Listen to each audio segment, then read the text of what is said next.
Ndũgamano cia wĩgwatĩri wa mĩgũnda ĩraumĩra o gwakĩa na kuongerereka o mũthenya matũũra-inĩ ma bũrũri gwata mĩena ya Naivasha na Gilgil kaunti-inĩ ya Nakuru.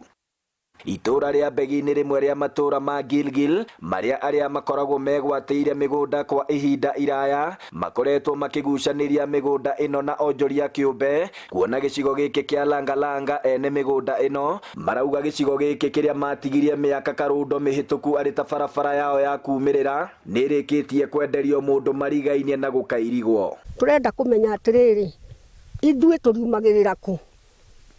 Ta aya rĩu meha mahingĩirwo tondu riu mararũga tugathi gucaria njira haria tukumĩrĩra tukaheo ni njirani rũgĩrai hau. Nona riu thĩna witũ nĩ ũcio. Maugĩte hĩndĩ ĩrĩa mũgũnda ũyũ wairigagwo nĩ nyanake iria ciahetwo wĩra nĩ muonjoria ũyũ marũgamĩrĩirwo nĩ thigari kuma ceceni-inĩ ya borithi ya Gilgil arĩa macokire gũtharĩkĩra aikari erĩ na makĩmaguraria nĩ ũndũ wa kũmagiria gũthiĩ na mbere na wĩra ũyũ.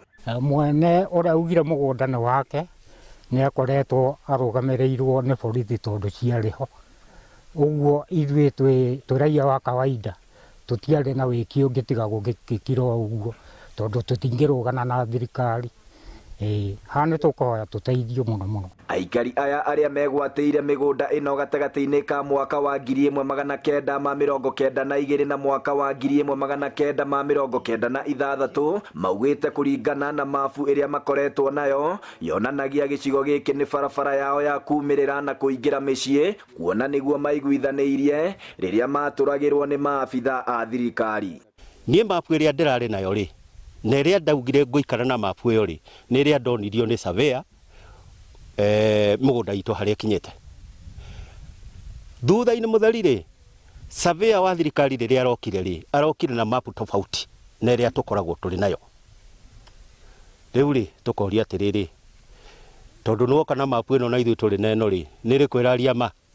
Thengia na ndũgamano ĩno ya wĩgwatĩri wa ciaya cia barabara, aikari aya maugĩte nĩ makoretwo makĩagagio nĩ onjoria kĩũmbe na borithi arĩa mamaheaga mĩkana ya gũthama makiuga nĩo ene mĩgũnda ĩmwe gũkũ Gilgil, na rĩu aikari aya marenda ministry ya mĩgũnda gũkũ bũrũri-inĩ ĩmũrĩke mũrutĩre wa wĩra wa maabitha a mĩgũnda wabici-inĩ nene ya Naivasha. Ithuĩ no twende arĩa othe tũmbũroke, yani tũhingĩrĩirio barabara, wabici ya mĩgũnda na gwa safi, yani kũrĩa Nakuru kũrorwo wega tondũ maũndũ marĩa mothe marathũkana moko-inĩ mao.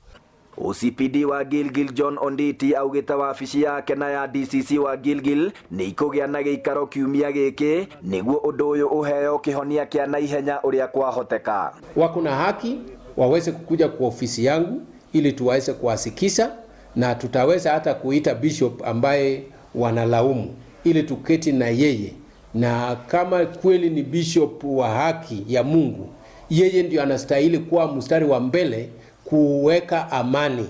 Handũ-inĩ ha Inooro TV kuma Langalanga, Gilgil kaunti-inĩ ya Nakuru, rĩtwa rĩakwa nĩ Festus Lango.